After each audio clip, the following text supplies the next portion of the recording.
ብቸኛ የመዳኛ መንገድ ክርስቶስ ነው። ያለ ክርስቶስ መዳን የለም። እኛም ይሄንን ነው የምናምነው።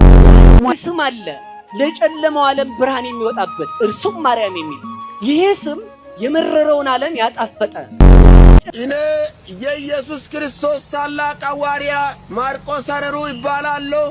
ነቢያት ወይንም ሐሰተኛ ነቢይ እዩ ጩፋ ላይ ለ50 ዓመት በፀሐይ ላይ ለ50 ዓመት በደመና ላይ ለ50 ዓመት እንዲሁም ደግሞ ዓለምን በክንፋቸው በመዞር ለ50 ዓመት የኖሩ ከሰው ተወልደው ከመላእክት የተደመሩ 400 ሺህ በቃ አሁን ወደ እግዚአብሔር ቃል ነው የምንሄደው። አቤት የሚወደኝ የለም። በቃ ለዚህ ነው ያልበላ ሰው ይኖራል፣ እዚህ ጉባኤ ያልጠጣ ሰው ይኖራል፣ ትራንስፖርት የሌለው ሰው ይኖራል። ተቆረሱ ሉቃስ 7 ያስቀደመ ሰው በጣም ከፍታ ቢመጣ ያን ያህል አይገረምም። መውደቅ እንዲመጣ አይደነግጥም። መነሳት እንዳለ የተደገፈው ጠንካራ አካል እንዳለ መረዳት ይችላል። ሰላም የያው ቃል ሚዲያ ተከታታዮች በእያላችሁበት የጌታ ጸጋ ከሁላችሁ ጋር ይሁን። ዛሬም በአዲስ ቪዲዮ ተመልሻለሁ። ለዚህ ቻናል አዲስ የሆናችሁ ሰብስክራይብ፣ ሼር በማድረግ እንዲሁም ደግሞ ይህንን ቪዲዮ ላይክ በማድረግ ቤተሰብ እንድትሆኑ በጌታ ፍቅር ጠይቃለሁ። እስከ ፕሮግራም ፍጻሜ ድረስ አብራችሁን ቆዩ። መልካም ቆይታ። ብቸኛ የመዳኛ መንገድ ክርስቶስ ነው። ያለ ክርስቶስ መዳን የለም። አንዳንዶቹ ከሰማይ በታች እንድንድንበት የተሰጠ ብቸኛ ስም ይህ ስም ነው፣ ከዚህ ውጭ መዳን የለም የሚለውን ነገር እኛ የምንቃወም የሚመስላቸው እንደ ጦር ወደኛ የሚወረውሩ እንደ ቀስት ወደኛ የሚያስፈነጥሩ ሰዎች አሉ።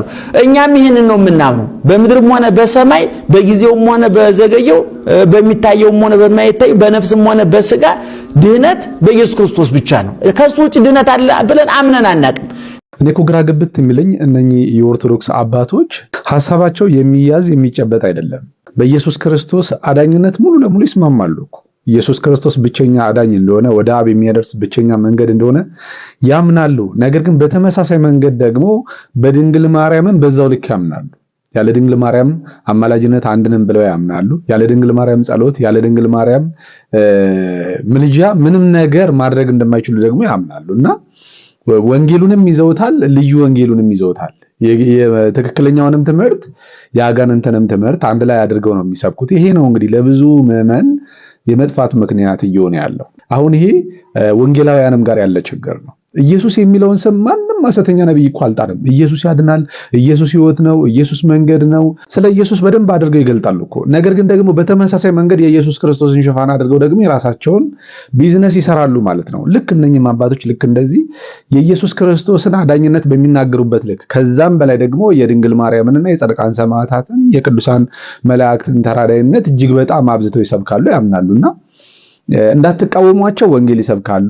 ከነሱ ጋር ተባብራችሁ ደግሞ ወንጌልን እንዳትሰሩ፣ ወንጌልን አንድ ቤተ እምነት ውስጥ እንዳትቀጥሉ ደግሞ የሚያምኑት ሌላኛው የራሲ የሆነ ትምህርት ነው፣ አጋንንታዊ ትምህርት ነውና ይሄ በጣም ለብዙ ምዕመናኖች ወደ ወንጌል ወደ እውነት እንዳይመጡ እንቅፋት የሆነባቸው ይመስለኛል። በተመሳሳይ መንገድ ደግሞ እዛው ቤተክርስቲያን ውስጥ ያለው አባት ደግሞ ሊቅ የሚባለው አባት ደግሞ የሚናገሩትን ስለ ድንግል ማርያም የሚናገሩትን እንስማ።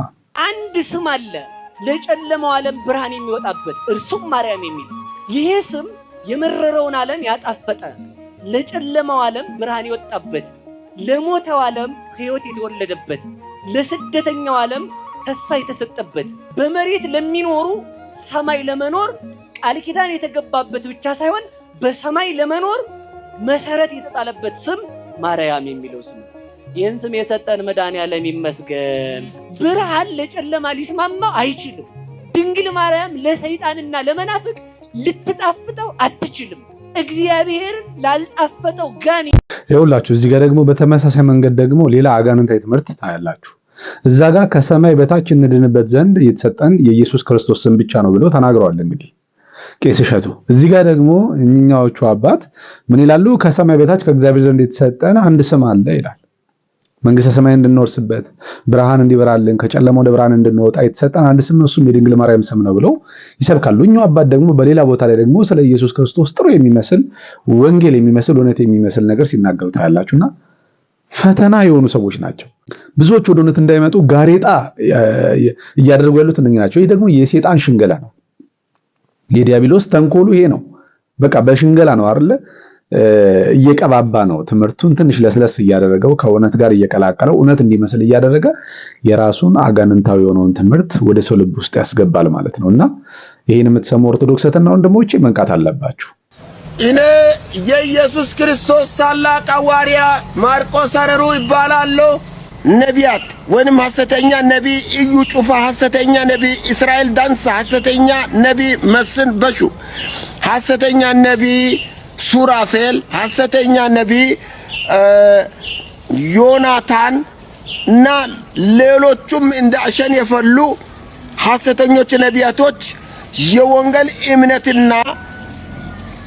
የወንጌል እምነትና በቤተ ክርስቲያን ሽፋን አድርጎ የመሰረቱትን 666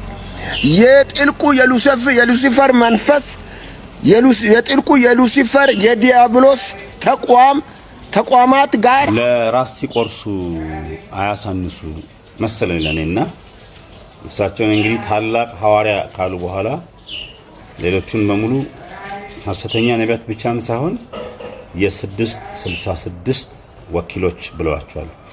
ምን ትላላችሁ እናንተ? ጌታ ኢየሱስ ክርስቶስ ሲናገር ምን አለ? ሰይጣንን የሚያወጣ ከሆነ መንግስቱ እንዴት ይጸናል አለ። ስለዚህ እኔም ለነኛ አባት የምናገረው ምንድነው አገልግሎቶት ወይም ደግሞ በአገልግሎት ያለው ህይወት እንዲቀጥል ከነኛ ሐሰተኛ ነቢያቶች ጋር መስማማት ይሻሉታል። በሐሰተኝነት እንኳን ለመቀጠል ማለት ነው እንጂ እርሶም በዚህ ልክ ራስዎትን ክበው እኔ ታላቁ የኢየሱስ ክርስቶስ ሐዋርያ ብሎ መጥራት በራሱ ወንጀል ነው። ጌታ ኢየሱስ ክርስቶስ አልሾሞትም፣ ሐዋርያም አይደሉም። ስለዚህ ከነኛ ሐሰተኛ ነቢያቶች እርሶ አንዱ ኖት ማለት ነው። ያው ገንጠል ብለው እውነተኛ ለመምሰል ትክክለኛ የእግዚአብሔር አገልጋይ ለመምሰል የሚያደርጉት ጥበብ ነው። እንዲያውም የእርሶ አካሄድ የከፋ ሆነ፣ በጣም የከፋ ሆነ። ራስዎትን ከፍ አድርገው በዚህ ልክ መምጣቱት ፈጽሞ ተቀባይነት የለውም። እንግዲህ ወይ መስማማት ይሻሉታል ወይም ደግሞ መመለስ። ይሄ ሐዋርያ ምናምን የሚሉትን ትተው እውነተኛ የእግዚአብሔር አገልጋይ ሆነው በተሰበረ መንፈስ ወደ ቀናው አገልግሎት ብትመጡ ብዬ መልእክቴን አስተላልፋለሁ። የሆነ ያልበላ ሰው ይኖራል፣ እዚህ ጉባኤ ያልጠጣ ሰው ይኖራል፣ ትራንስፖርት የሌለው ሰው ይኖራል። ተቆረሱ። ሉቃስ 7 ላይ ታውቃላችሁ፣ ያ የመቶ አለቃ ብላቴናው በታመመ ጊዜ የአይሁድ ሽማግሌዎች ወደ ኢየሱስ መጡና እንደዚህ ያሉ ብሎ ይናገራል። ሲናገር እንደዚህ ይላል፣ አንድ የመቶ አለቃም ነበረ፣ የሚወደውን ባሪያው ታሞ ሊሞት ቀርቦ ነበር ይላል። ቁጥር 3 ላይ ስለ ኢየሱስም በሰማ ጊዜ የአይሁድን ሽማግሌዎች ወደ እርሱ ላከና መጥቶ ባሪያውን እንዲያድን ለመነው ይላል። ቁጥር 4 የሚደንቅ ነገር ይናገራል። እነርሱም ወደ ኢየሱስ መጥተው ይላል ይህን ልታደርግለት ይገባዋል አሉ። እስቲ አንድ ሰው ይገባዋል ይበል። ይገባዋል። ለምን? ሕዝባችንን ይወዳልና ምኵራብም ራሱ ሰርቷል ብለው ለመኑት። ምን አድርጓል? ሕዝባችንን ይወዳል፣ ምኵራብም ሰርቷል፣ ተቆርሷል። የሰማችሁ ነው። ተቆረሱ። የሆነ ያልበላ ሰው ይኖራል፣ እዚህ ጉባኤ ያልጠጣ ሰው ይኖራል፣ ትራንስፖርት የሌለው ሰው ይኖራል። ተቆረሱ። ውጤቱ ጋር ይመጣል። ተኝቶ አይቶታል። በዓል ነበር ማክበር የነበረበት ኢየሱስ። ብዙ በሽተኞች አሉ እዚያ የተደረደሩ። ዋካ አድርጎ መጣለት። ልትን ትወዳለህ? መልሱን አጥቶት አይደለም ሰውየው። አዎ ማለት ይችላል። አዎ ማለት ይችላል። ሰው የለኝም ማለት የሚሰራው በሰው የሆነ ሰው ፈልጋል። እሺ እንግዲህ ይህንን ቪዲዮ እንደሰማችሁት ነው ወንድምና እህቶቼ፣ እውነተኛ በእግዚአብሔር ፊት ደስ የሚያሰኘው አምልኮ እንዲህ አይነት አምልኮ ነው፣ የመቆረስ አምልኮ። ወንድምና እህቶቻችንን የመጎብኘት፣ የተራበውን ማብላት፣ የተጠማውን ማጠጣት፣ የታረዘውን ማልበስ፣ የወደቀውን ማንሳት፣ ይህ እውነተኛ አምልኮ ነው፣ እግዚአብሔርን ደስ የሚያሰኝ አምልኮ ነውና በተለይ በአንዳንድ ቸርቾች ላይ ዝም ብሎ አገልጋዩን ብቻ ሀብታም የማድረግ ለአገልጋዩ ብቻ የመስጠት ልማድ ያለን ሰዎች አለን። ለምንድነው የተሰበከልን ወንጌል ምንድነው? ዘራችሁን ዝም ብላችሁ ሜዳ ላይ አትጣሉ። ዘር መዘራት ያለበት ቦታ አለ። ተጠንቀቃችሁ አስተውላችሁ ዝሩ ተብሎ ተጠንዘዞ የሚሰበክ የሆነ ያጋንንት ትምህርት አለ። ምንድነው? በየመንገዱ የምናገኛቸውን ድሆች፣ የተራቡትን፣ የወደቁትን አይተን አራርተን እንዳንሰጣቸው። ምክንያቱም ትክክለኛው የመዝሪያው ቦታ ቸርች እንደሆነ እዛ ቤተክርስቲያን ላይ ብቻ ሄደን እንድንዘራ የሚያደርግ ትምህርት ያላቸው ሰዎች አሉና ወንድምናቶቼ ይሄ የህይወት ስርዓታችን ነው ሊሆን የሚገባው። በተለይ በአሁን ዘመን ኢትዮጵያ ውስጥ የማይራብ የማይጠማ የሚበላው የሌለው በጣም ብዙ ነው ኢትዮጵያ ውስጥ በአሁን ሰዓት ማለት ነውና ለብሶ አምሮበት የምናየው ራሱ ውጭ ላይ የምናየው ሰው ራሱ ቤቱ ምግብ ሳይበላ እየወጣ ራሱ ብዙ ይኖራል በዚህ ዘመን ማለት ነው።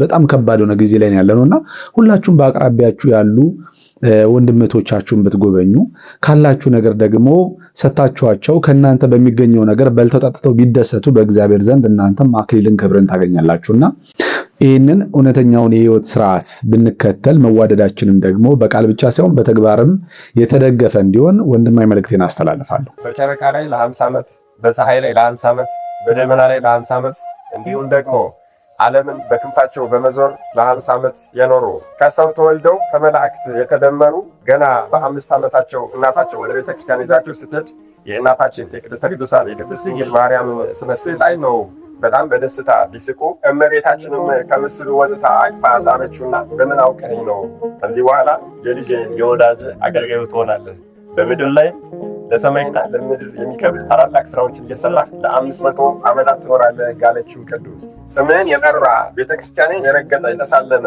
የሰራ ያሰራ እንዲሁም የረዳ የገድልህን መጽሐፍ የሰማ ያሰማ የተረጎመ ያስተረጎመ መታሰቢያህንም ያደረገ እስከ 10 ትውልድ ድረስ እምርልሃለሁ የተባሉ በቃል ኪዳንህ አምኖ በሹመት የተማጸነ ንስሐ ሳይገባ አይሞትም። መውለድ ባይችል እኔ ልጅ እሰጠዋለሁ። የገድልህን መጽሐፍ በቤቱ ያስቀመጠ ርኩሳን መናፍስት፣ ክፉ አጋንንት፣ ቸነፈር፣ ወባ፣ ወረርሽኝ፣ መልአከ ጽልመትም አይነካውም። በገዳምህ መነኩሴ ቢቀበር በሰማይ ክንፍን አበቅልለታለሁ። አይሁድም አረማዊን ያላመነ ያልተጠመቀም ቢሆን በገዳምህ መጥቶ ቢያርፍ ይቅር እልልሃለሁ፣ በመቃብሬ በጎልጎታ ለተቀበረ አድርጌ እቆጥርለታለሁ የተባሉ ቅዱስ ሕዝቡን የሚባረኩበትና አጋንንትን የሚያሸንፉበት መስቀል ከሰማይ የወረደላቸው ለረጅም ዓመታት ቆሞ በጸለዩበት ቦታ ጸበል የተለቀላቸው በታላቅ ተጋድሎ ላይ ሳሉም ሰይጣን የሀገሩ ሰዎች አስነስቶ በሐሰት ክስ በዝሙት ያረገዘች ሴት አስመጥተው እሳቸው ናቸው ይህችን ሴት የሰራት ብለው ቢከሷቸው አባታችንም በሕዝብ ፊት አንቺ ሴት ከእኔ ነው ያረገዝሽው ብለው ቢጠይቋት አዎ ከአንተ ነው ብላ በሐሰት በመመስከሯ አባታችንም በዚህ አዝነው በአንቺና በእኔ መካከል ያው እግዚአብሔር እውነቱን ይፍረድ ሲሉ ሴትዮዋ ከሁለት ተሰንጥቃ ሞታለች። አባታችንም ምድሪቱን ረገሟት። የተዘራው አይርከልብሽ፣ የተተከለው አይጽደቅብሽ፣ ብርድና ውርጭ ይፈራረቅብሽ ብለው ረግመዋት ወደ ሰሜን ጎንደር ወደ ጎንዲ ተክለ ሃይማኖት ሂደው በዛ ገዳማቸውን አጥንተዋል። ታኅሳስ 28 ቀን ኢየሩሳሌም ሳሬራ በምትባል ቦታ የተወለዱት አባታችን በሀገራችን ጎንዲ ተክለ ሃይማኖት በሚባለው ቦታ ሐምሌ 29 ቀን ካረፉ በኋላ በእርግማናቸው መሰረት በመንዝና በይፋት ውርጩና ድርቁ ስለበዛባቸው አንድ የበቁ ባህታዊ ከበዓታቸው ወጥተው በሐሜታችሁ ምክንያት እጨ ዮሐንስ ስለረገማችሁ ነው ይህ ሁሉ ይደርስባችሁ፣ አሁንም ቢሆን ጎንዲ ተክለ ሃይማኖት ሂዱና ግማደ አጽሞ ይዛችሁ ብለው ረገማቸው። ሕዝቡም አባታችንን በጎንዲ ተክለ ሃይማኖት ከተቀበሉ ከ134 ዓመት በኋላ በቅዱሳን እየተመሩ ሂደው በሌሊት ግማደ አጽማቸውን ይዘው ወደ መንዝ ተመልሰዋል። ብርዱና ውርጩም በመንዝ እየቀነሰላቸው መጥቷል። አሁን በዚህ በእኛ ዘመንም ደግሞ እንደዚሁ ብርድ ውርጭ ድርቅ ሲፈራረቅባቸው የጻድቁን ታቦትና ከሰማይ የወረደላቸውን መስቀል ይዘው ወጥተው ምንላ ሲያለብሱ ወዲያው መፍትሄ ያገኛሉ። እኒህ ስም አጠራራቸው የከበደ ታላቁ አባታችን አቡነ እጨጌ ዮሐንስ ዘጠገሮ ወይም ደግሞ አቡነ እጨጌ ዮሐንስ ዘጉንድ ነገ ሐምሌ 29 የዕረፍት በዓላቸው ነው። መድኃኔዓለም ኢየሱስ ክርስቶስ ከታላቁ አባታችን ከአቡነ እጨጌ ዮሐንስ ረድኤት፣ በረከት፣ ምልጃ፣ ቃል ኪዳን፣ ፍቅር አይለየን። ይቆዩ። የሞት መንፈስ በጌታ በኢየሱስ ስም የተወጋ ይሁን። በጣም ነው የሚገርመኝ ይህ ልጅ ከየት እንደሚያመጣቸው አላውቅም። እነኚህ ቅዱሳን የሚላቸውን ስዕላቶችና ስማቸውንም ታሪካቸውንም ከየት እንደሚያመጣው አላውቅም። ሳይፈራና ሳያፍር ነው በቃ ሁልጊዜ ስለነሱ የሚናገረው። ደግሞ እኮ ሲተረተረው ተመልከቱ። ይህንን ለማጥናት ራሱ ምን ያህል ጊዜ እንደወሰደበት ተመልከቱ። ምን አለ መጽሐፍ ቅዱስ ቢያነብበት፣ ምን አለ ስለ ኢየሱስ ክርስቶስ ቢያውቅበት፣ ይህንን ዘመኑን ለእንደዘነ ከንቱ ነገር ከሚያስበላና ዘመኑን በሙሉ ስለነኚህ ሰዎች በማውራት ነው እየጨረሰ ያለው። ለዛውም ደግሞ ስለሞቱ ሰዎች ማለት ነው። አሁንም የሞታቸውን ቀን ነው እንግዲህ ለማውራት በዚህን ያህል ደረጃ ተርትሮ መጥቶ በስተመጨረሻም ሙታቸውንና ክብር ብሎ ነው ንግግሩን የሚዘጋው ማለት ነው። እና በጣም ነው የሚያሳዝነው። ከእንደዚህ አይነት ከጨለማ አገልግሎት ከእንደዚህ አይነት ከሞት አገልግሎት እግዚአብሔር አምላክ ነፃ ያወጣው። አራቀቶሽ በቃ አውቆ ደግ ያበቃ ነው ነው ተከለ በቃ ለሴ ነው